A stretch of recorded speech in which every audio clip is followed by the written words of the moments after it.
சூளகிரி அருகே தனியார் அறக்கட்டளை சார்பில் 2356வது நாளாக ஆதரவற்றோர்களுக்கும் ஏழைகளுக்கும் உணவு வழங்கப்பட்டது. கிருஷ்ணகிரி மாவட்டம் சூளகிரியில் கடந்த 2018ஆம் ஆண்டு உயிரூட்டல் அறக்கட்டளை உலக தாய்ப்பால் தினத்தையொட்டி அன்னம் பகிர்ந்திடு என்ற திட்டத்தை உருவாக்கி அனுதினமும் சாலையோரத்தில் உள்ள ஆதரவற்ற உறவுகளுக்கும் இலவசமாக உணவு வழங்கப்பட்டு வருகிறது.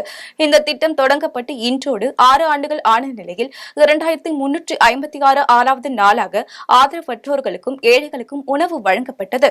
இந்த திட்டம் ஆரம்ப காலத்தில் தமிழகத்தில் கிருஷ்ணகிரி, தர்மபுரி, சேலம், நாமக்கல், மதுரை, சென்னை, கோயம்புத்தூர், வேலூர் போன்ற 12 மாவட்டங்களிலும் இந்திய அளவில் கர்நாடகா, ஆந்திர பிரதேசம், ஒடிசா, பீகார் மற்றும் சர்வதேச அளவில் இலங்கையிலும் இந்த திட்டம் தன்னார்வலர்களை கொண்டு செயல்பட்டு வந்தது. இந்நிலையில் இந்த திட்டத்திற்கு பொதுமக்கள் பாராட்டு தெரிவித்தனர். வணக்கம், என் பேர் சம்பத்குமார். நான் கிருஷ்ணகிரி மாவட்டம் சூளகிரியில் உயிரூட்டல் அப்படின்னு ஒரு அறக்கட்டளை நிறுவி செயல்படுத்திட்டு இருக்கேன். இந்த உயிரூட்டல் அறக்கட்டளை மூலமாக அனுதினமும் சாலையோரத்தில் இருக்கக்கூடிய ஆதரவற்ற மக்களுக்கு இலவசமாக உணவு வழங்கிட்டு இருக்கோம். இன்னையோட 2356 நாட்கள் ஒரு நாள் கூட இடைவிடாமல் தொடர்ந்து சாலையோரத்தில் இருக்கக்கூடிய ஆதரவற்ற மக்களுக்கு இலவசமாக உணவு வழங்கிட்டு இருக்கோம்.